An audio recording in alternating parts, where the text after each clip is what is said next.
Welcome back. I got Neil Twa online. Neil, how are you today? I'm too blessed to be stressed. Thanks for having me on the show. So, why don't you share a little bit about you and the work that Yeah. you do? Yeah, just in simple terms, 30 seconds here. I've been in business, building offline and online companies for the last 17 years. I left a corporate gig at IBM, kind of reached the pinnacle of that in 2007 and said, I'm out. Burned the boats, not the bridges. So I led relationships and things that led to business later on, which is great. Built a management consulting company that led into a lead generation and online marketing company that led me into the physical product world of building private label brands. That led me into Amazon, where we launched and made our first seven figures in 2014 and one of our first brands. Gone on to launch five, seven other brands roughly. We've got another eight that we're partnered on in control and have about 200 clients that now work in the aspiring entrepreneurs. I want to get going. I want to spend a year working with you one on one. To those who are building companies that want to grow and scale profitability to X, exit out and multiples of X. And we are also in the acquisition space now. So we're acquiring companies with 1.5 to 3.5 million EBITDA and up to 15 million in revenues. Kind of a sweet spot before we get into the high end of the PE groups. And we're acquiring hopefully 15 this year. We got 3 on deck right now. First one closes in 2 weeks. And that's a long time in the process to get there. And that's kind of where we're moving now. That's awesome. It sounds like you spend a lot of time in the playground. That A lot of sounds time like in the playground, always questioning what's possible, pushing the, goals, pushing the, urgency into things, always asking, can we do better, and testing farther and faster and jumping off the cliff and building a parachute on the way down, as they say. there you go. And yeah, the beautiful thing is, when you had your success, it speaks volumes to you. And because a lot of people say, well, if I get this, then I'm going to exit out, and Yeah. then they sit. And what happens is they rot, they decline, Yeah, I can't retire. I never will. I'm yeah, not I'm not a complete, I can sit on the beach for a week and then I get anxious. And I'm like, okay, I got to do something now. That's about as far as I can go. Yeah, it's because you're a creative. You're an artist, and a lot of times people in business say, "No, no, I'm not an artist." No, you're creative. You're creating opportunities. You're looking for different things. Yeah. You're examining things, and growing business. And we know that Amazon in 2014 versus Amazon in 2025 are different organizations. Very different. You've got to be a pro seller, pro business. You have to treat it like a real business now. The side hustle, hobby businesses, arbitration businesses, wholesale businesses, those are all falling out of the market. At the end of the day, if you don't build something with tangible assets, private label, equity, and intellectual property, etc., you're building vaporware. You're building a job. You're building something nobody wants to buy. And as somebody who's buying things, I don't want to buy any of those, and nobody I know who's buying doesn't want to buy those either. We don't want to buy somebody's job or somebody's side hustle. We're buying real businesses with tangible assets, so you must consider that possibility. It doesn't take 17 years to do it anymore. I mean, what we can do now in 2 to 3 years is incredible with systems of AI and software and the virility of traffic and markets. And now there's Shopify and TikTok and all these other markets we can move into and retail as well. And so creating a holistic e-commerce brand is really what I'm talking about at the end of the day. Yeah, and it's just, understanding e-commerce. And I remember just to date myself here a bit. My first online purchase was actually through a service called Prodigy that Sears was running. And I forgot who Prodigy I don't remember who they partnered with, but it back wasn't in the just day. them. Yeah, I mean, AOL, I think, if I'm not mistaken. Yeah, Sears, the original Amazon. And Yeah. we did mail order catalog. And then I literally bought something online and it was delivered to my house. I'm like, well, this is pretty cool. And Yeah. Big now it's deal. just not. It's not. It's still cool, but we don't even think about it anymore. Now it's to the point where it's like we're looking at the app. It's like, okay, it's one stop away. Okay, I'm gonna go outside, But grab it. just that has changed in the last 16 months extremely fast because most people aren't aware that mobile purchases succeeded desktop purchases for the first time in history last year, December 2024. So it's only been just recently that mobile is a component now of our everyday life, and it opened up the ability for people to spend anywhere they are. They don't have to slow down, go find a laptop, find a thing, they don't have to order a catalog and wait. They literally just click, click, click on their mobile phone. So the speed at which this business is moving, its growth, its double-digit trajectory every year of growth has made it one of the largest industries in the world, and Amazon one of the largest marketplaces in America. Yeah, it's they have pretty much the logo A to Z. That's pretty much it. A to I Z. joke. I live in a condo building, and we have concierge slash security, and our packages go there. Right. And I order quite a bit from that company, and Many people do. yeah, and the head of security says, are you trying to order A through Z? And I, I see I that. I said, see those packages are stacked up and the memes going exactly, around. It's like, all those Amazon boxes we get, I don't know, 2 to 3 deliveries a week at our house from Amazon. Most people do to some degree. They just don't stop and think, hey, could I sell those products? Could that be me? Could I be delivering those products? They just think more consumer. And if you're here today, hopefully you're thinking more business than consumer, well, as we talked about. yeah, even the White House orders it because I saw a video this morning that Speaker Johnson videoed of Vice President Vance going into the Oval Office for the For the first time. first time, yeah, I don't know if you saw that or I not, but did. um, as they were walking down a hallway, there was this table on the side, and there was a tool bag and an Amazon box sitting on the table, Oh, and it's like, I'm like, yeah, it's like. somebody ordered some LED lights for the house and something I we're was getting gonna it say installed or it's like something. yeah, exactly. So the Yeah, White House orders from there too. So right. so it's but again, we both remember a time where that didn't exist, Oh and no, now absolutely. I remember when they ordered the first pizza online and all this stuff. And I've oh gone yeah, back to the internet when we were doing, green screen inbox terminals once upon a time and building the first boxes in the computer lab at the school. And something you said earlier really struck me because I went to college on a full ride music scholarship. So business to me is like music and creativity.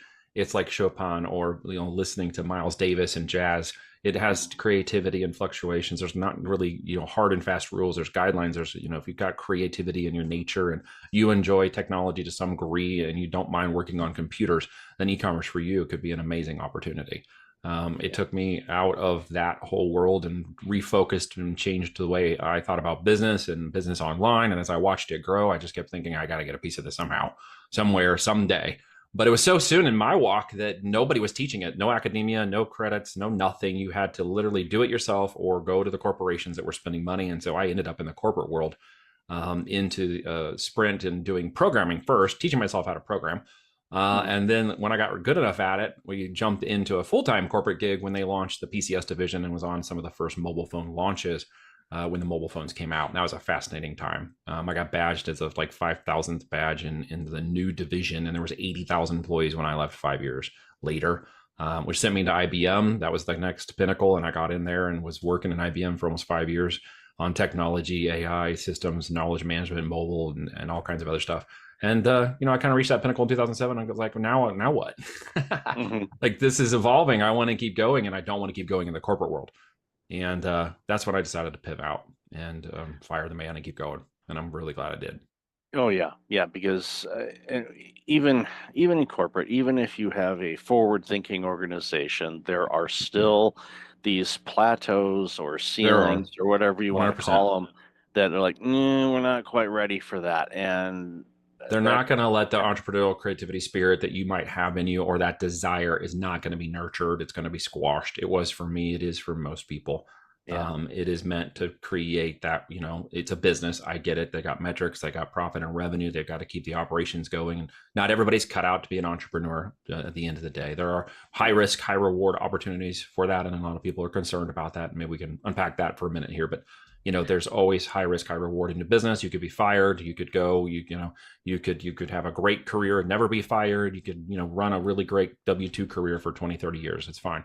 But not everybody feels like that's their path, and that's where entrepreneurialism comes in. You just have to remember it's a high risk, high reward opportunity. Sometimes you fail. I could fill this office with the amount of failures I have, big ones. I've been bankrupt before, so you don't know what your boundaries are and how you pushed yourself in this life until you give it a shot. And I think the biggest regret I'll never have was never saying I never gave it a shot. right, yeah, it's so important, and what you said about people. Kind of go, oh, I don't want to run my own business. Like that's scary. There's a lot of risk involved. But a There is. stat that I share all the time is like from the year 2000, 52% of the Fortune 500 companies are either gone or were acquired. So Mm-hmm. over half of the Fortune 500, people kind of know who those guys are, Yeah. gone. And so you're telling me that your job working for this smaller mid-sized company that you've put in all this time, that they're safe, quote unquote? No, they're not. No, none It's of like it's safe. one pandemic you could be wiped out, or one algorithm change on a social media platform Yep. or Your social media badge gets platform. called below a certain point, and the CFO is like, great, all of these people across this organization have to go, and your badge number got called. It's like, well, Yep. that's not fair. You get victimized by the system. And I was a part of that. And so when I got out, I was like, I'm never going back. I burned the boats. That was it. You never go back. I'm Right. going forward no matter what. Yeah. And by the grace of God, I have a life partner, my wife of now 17 years of marriage, who we got married that year I left in March, and I left in June. And so we were, newlywed couple. And I'm like, hey, we're going to do this venture. You want to go on a, business adventure with me? And she's like, absolutely, I'm in for this, because we're young. And she was working as an RN. We, had a little income, and I had the severance from IBM, so we weren't hurting. And then we got pregnant in that first year, which we wanted to do, but didn't expect it to happen that fast. And then by December of that same year, she had to go on full bed rest. So she had to stop working. So we went from high income, two people getting married, all life goals and everything. We're going to start this business. We're going to, have this time. And all of a sudden it was like, whoa, everything changed. We got to pivot. We got to pivot. That house we built, the thing we moved into, that's, the one we customized and thought we were going to spend the next 10, 20 years in, we got to sell that. Like, everything became about pushing the dream out, is giving us as much time as we could, and compromising the things that we needed to compromise. People are like, well, I wouldn't want to sell my house to do that. Well, maybe you don't feel the opportunity is great enough for you. Well, I don't want to stop driving my car. Well, then maybe you don't want to risk that. Well, what if I have to put my payroll on a credit card? Well, I've been there and done that. The level of risk is going to be, down to the reward. It's the same balance over and over again. I wanted the reward of what I've now called my 5Fs. Okay. That is faith, family, friends, finances, and freedom. If I can't have those things in the life, I don't want it. And none of those things really resonated with that corporate career and that stat. And I knew that I had to go off and create it. And I wanted to be a part of my family. I wanted to drive purpose and value into my life and my family's life. Now I have 4 daughters. We homeschool them all. We live on 50 acres in the country. And our lifestyle by design has now been and created and done. It took us a long time to get here. And it could be done a little faster, with experience and the help of experience from other people. But I had to do a lot of it on my own, and I had to figure out a lot of it on my own, and had to, circumvent those sharks in the water from going from my hell island to heaven island. But, I'm in a place now where my lifestyle begets my business, and that becomes the business I have in my life, down to even I'm teaching an entrepreneurial group in our homeschool co-op starting this Friday for 15 weeks. And we're going to be doing an introduction to entrepreneurship, a growth, pick your product, pick your lane, pick your business opportunity, and let's start figuring this out. And there'll be kids 14 to 18-year-olds in range in there. And we're going to get them starting businesses in the next 15 weeks. Beautiful. All the things you just said in that 5Fs are critical. And, you use that as a guidepost on anything. It's like, okay, how does the 5Fs match up with this? If there's anything where it doesn't, and then out because it doesn't align. And yes, it may have taken you longer, but it's all about the journey. It is a journey. Yeah. Well, we're always in a rush, man. Everybody's such in a rush. It's like, well, can I do this in the next 12 months? Well, no.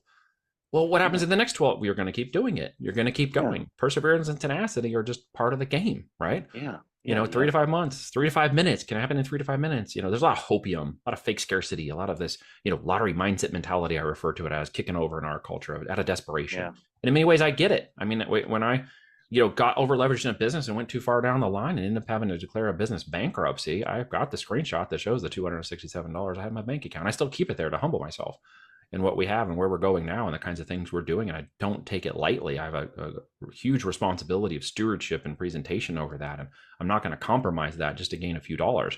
I've been at the bottom and had to fight my way out of it. So I understand when people are like, well, I don't have all that money to get started. Okay, well, be resourceful, figure it out, do the work, maybe a little more sweat equity, got more time than money. Okay, get out there and figure out something you could do.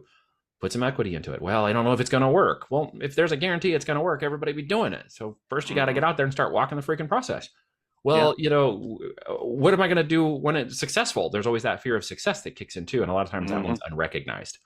Well, what happens if it's successful? What if I got to get more money? What if I have to hire employees? You'll cross those bridges when you come to them.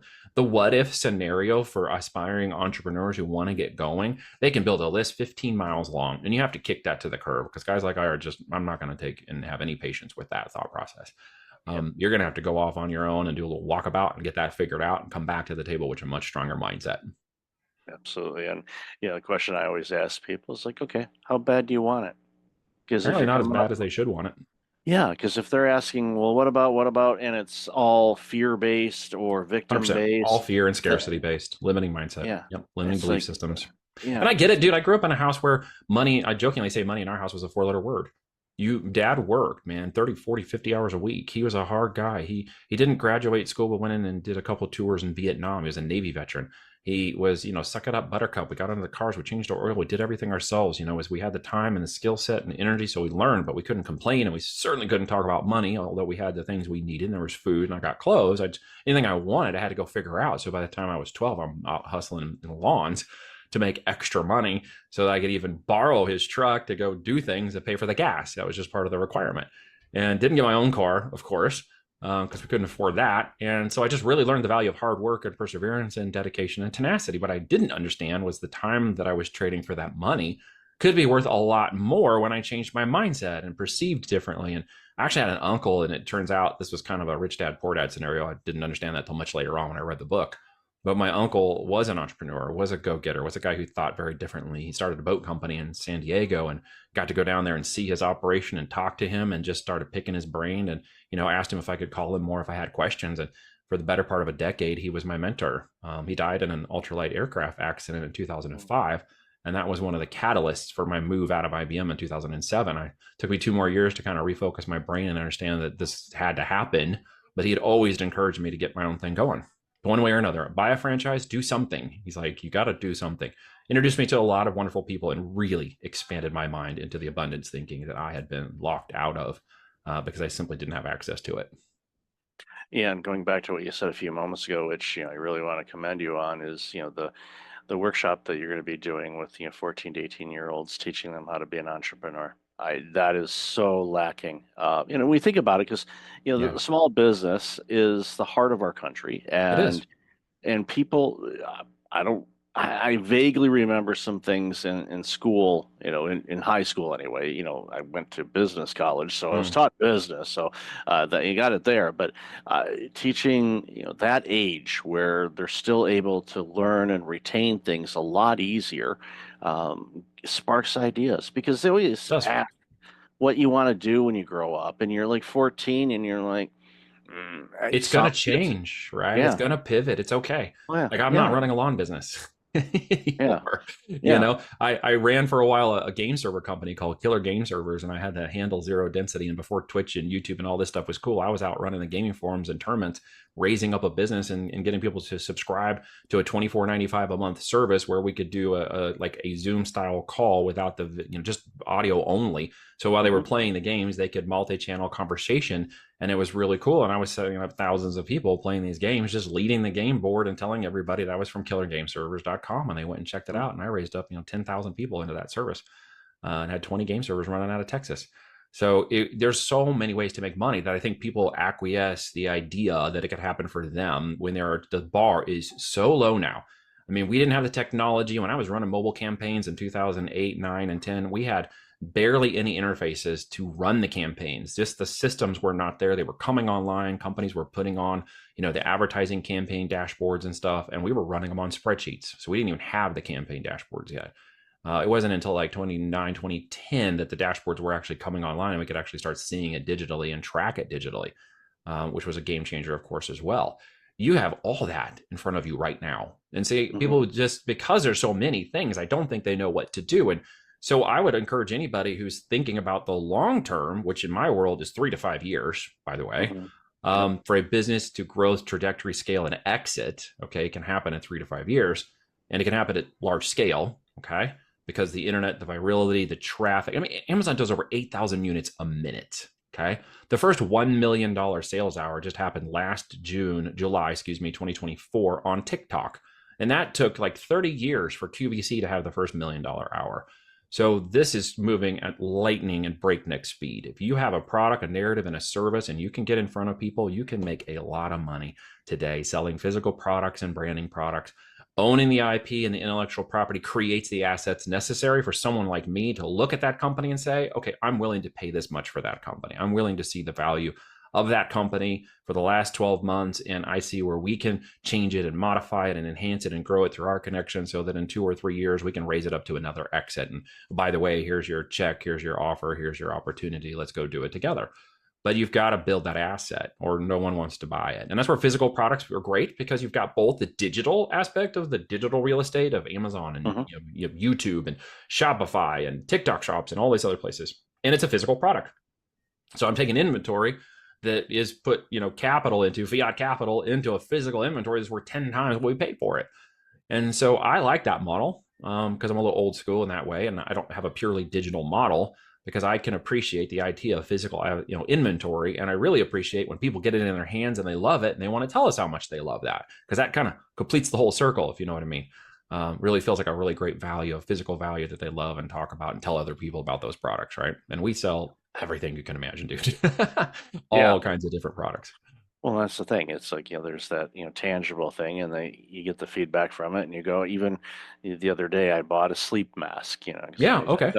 and, it was, from, I think, a very small business, and, they sent out a direct message, and I responded back. I took the time, Yeah. and I said, this mask is amazing. I'm buying another one. There you go. Just, I have one in my travel bag and one at home, and it's like, it's great. I love this thing, and they're just ecstatic by it. It's like, so, but again, there's a physical product, and I Yeah. tell people, it's like, yeah, if you're looking for a sleep mask, here's the one. I need to put that on, put an affiliate link or something on my site. It's like, go get this sleep mask.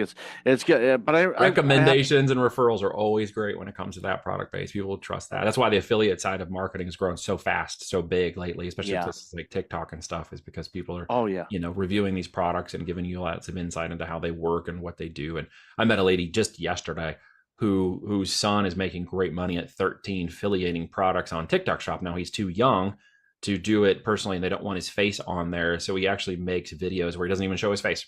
He just talks about the product and reviews the product, and he's making great money. She made like over 600,000 last year doing exactly the same thing, just recommending products, even Beautiful. though it's faceless, so they can be on there. And I'm like, dude, there's just so many ways to make money now.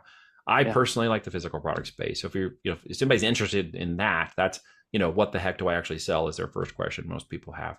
And I will tell you that there are millions of product opportunities to innovate and create and develop them. It's actually a little easier to do that, create and develop a product. We have it Oh yeah. manufactured for us. It's created and manufactured for us. And then we sell the product. It's the Mhm. three major components of a physical product business. Of course, there's more to that. And I don't mean to oversimplify it during the time we have here, but it is really building something of intrinsic value at the end of the day, not just Yep. vaporware. Yep. Building something, and they would say, well, it's already built. It's like, well, if that was the case, we'd still be driving around in Model Ts, and we're Right. not. Yeah, we might be, driving around in a Yep. Tesla, or or a Model S, or we Or might be maybe a driving spaceship to Mars. I don't know. ex- Everything's happening uh, now, right? love this conversation. Where can people find out more about you and all this amazing work you're doing? Well, Voltage, you could just search for me anywhere. Or you can look at my name, Neil Twa. Yes, it is TWA. And as you can see, I'm not a small Asian guy. The voltagedm.com domain, voltagedm, that's digitalmarketing.com. You can check out a 45-minute presentation where I go with my partner, Kevin Harrington, over the as seen on TV strategy. We've got our book there called Almost Automated Income with FBA, creating a lifestyle driven business model through the physical product world. And you can check that out. It's, I think it's only like $5 on my website, or you can get it on Amazon too, of course. And that talks about the different strategies of the 4 pillars of success within building an e-commerce company. Plenty of free information, virtual summits, the books, and other resources for anybody who's, aspiring entrepreneur with the idea of building an e-commerce company, or somebody who's building an e-commerce company and might want to grow it to an exit and maybe have us take a look at it. Yeah, that's great. I'll definitely have all that in the show notes. So, Neil, Right thanks for on. this conversation. Really love the work you're doing. Thanks for having me on, Michael. You've been a wonderful host. Appreciate you. Thank you.